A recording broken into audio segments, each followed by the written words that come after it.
What's going on, everyone? Welcome back another day here on eBay. So, yesterday was kind of slow. We had a sale end, so we had to restart it. And then we had a sale end today, so we had to restart it. I stagger when my sales end. Um, it just kind of, I think, helps things along. I don't know, maybe I'm wrong, but that's what I do. Today we've only sold 4 so far. So it was like the old days. We don't want to go back to those. We got to keep selling these items, get them out of the store. Um, Yeah, and just keep moving forward towards our goal. So let's look at our page views. They were down a little bit yesterday, and today obviously they're down because the day isn't open. Open. The day isn't open. The day isn't over. But if you look, our page views are up 0.5% for the last 31 days. So there you go. That's what that is. But really, this is the one that matters right here. Click-through rate, conversion rate, all that. We talked about that yesterday. So let's look at this as well, and then we'll get on to the subject of the day, which is how I like selling higher priced items. But I'll give you an example. So anyways, so this is the second store. Impressions were down a little bit in it too. So maybe impressions were down overall on eBay yesterday. Maybe that's why it wasn't a good day. Maybe it had nothing to do with the fact that a sale ended. Or maybe it was the sale ended and it was just a slow day on eBay. You could drive yourself nuts. Remember yesterday I was talking about getting too much into the numbers like I do sometimes? Why it's not a good idea? There's a prime example of why. You're not always going to know 100%. So just try to do the same things over and over and over day after day. Have these systems in place to run your business a certain way, and then you see how the market reacts. If you're not changing anything, but the market is changing, or you're seeing different things like less sales one day, or go for a trend, maybe it's a year over year trend, maybe it's the economy. So can't really press the panic button. Today, we have sold an item, but they haven't paid for it. So technically it hasn't sold, but it was another good item. So let's talk about this. Okay. The importance of finding good items is it's just how you should run your business. If you're new to this whole eBay thing, research items, go on there and just, we have incognito mode. Let's get old incognito mode going. And new incognito window. You've gone to whatever, ebay.com. Okay. So here you are on ebay.com, right? You're not signed in, you're not registered, nothing.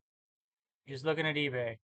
So you come in here and you type um, men's Levi's jeans. Okay. And so you see, we'll do used, pre-owned. There's 275,000, not 270,000. Make sure you look at this number right here. 275,000, I just round up. So how many out of those have sold? Well, 100,000, 117 to be exact. So the number was like 274,900. Oops. 117,910 divided by 217. So this has a 54.3% sell-through rate over 90 days. Why they chose 90 days, I don't know why. That's just the numbers they give us, so we have to calculate that. Okay, so you would say, well, is this good? It's 54%. Well, what is that a month? 54.3 divided by 3, 18.1% a month.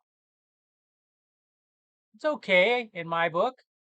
Um, you know, you could come in a little lower priced, right?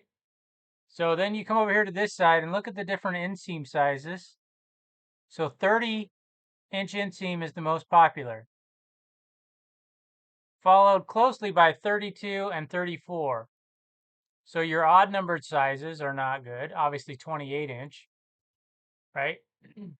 So when you're on about, you should think, okay, Levi's, I should get a 30, 32, 34-inch inseam. Now you're just going to look at the tag. You're not going to sit there and measure them, right? So you might go for a 32 and it ends up being a 31. That's going to happen. But anyway, so then you go, you look at waist size and you plug in all these different numbers and you figure out, okay, which one regular sells the best versus slim and all these other fits. One thing you're noticing is you're seeing a lot of 500 series Levi's. This is the first 700 series, right? So my point is, you figure out what sells, and you figure out what sells in your area too, right? You can type in your zip code. This always gives me this zip code of 83442. I don't know why. It's just the one it's chosen for me. Yeah, it's not close to mine at all. Anyways, so that's how you figure out a good item. So when I say a good item, this is how you do your homework on eBay. Most people watching this probably know, but if you don't, there you go. See, you can see right here your related searches. 501s came up, 3232. We knew that was a good size. Another 500 series, 500 series, 500 series. So there you go. Now, I had an item sale yesterday in my second store. It was an item that has been in there for maybe a week. It sold for $20 or $30. After fees and everything, I have it written down right here. It was $39.30. It's order total, so that includes the price of the item. That includes shipping, and that will include tax if any is collected by eBay. Okay, so that took mine at $39.30. Then you're going to minus out how much you pay for a shipping label, obviously the tax, and then you're going to take out any fees that eBay charges. So after all that, I was down to $25.23 profit on a $6 item. Yeah, I paid $6 for that item. Excuse me. So that's just my gross profit, the $25.23. Okay. Now, when I'm selling these items on the second store right now, they're making $3 profit, $4 profit, some of them. So I can make, what's that, 6 times, let's just say it's $4 an item. We don't need to do the calculator. $4 an item. I can sell 6 more, I have to sell 6 items at $4 profit, right? To equal that one good item in my second store. That's a sixth of the less work, time, effort, all that stuff, brain power, storage space, cost for bag and labels. So you see why I want to have higher ASP items.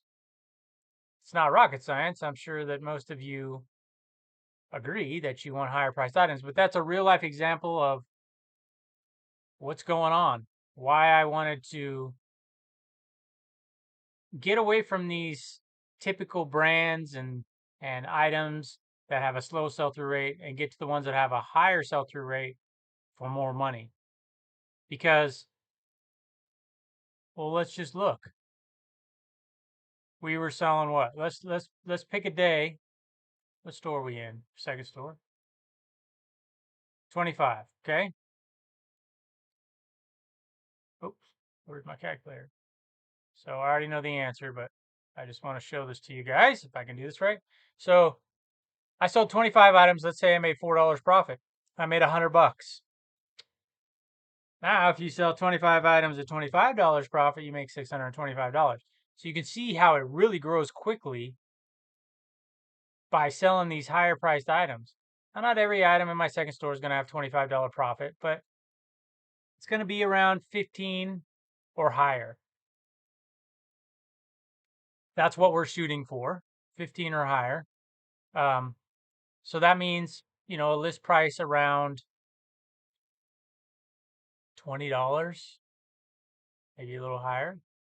So I know that if I can find items in that price range, I should be doing good. And I know I can get plenty of them. The thing that's in the back of my mind is as we start to scale this operation up, right? And we start to scale up the first store as well, as it starts to recover, am I going to get more items, right? So I really would like to get a relationship with someone at the flea market or something, but I need to go make those relationships. And the closest flea market is like 3 hours away. So we are going to try that this once the weather gets nice, probably here in May or June.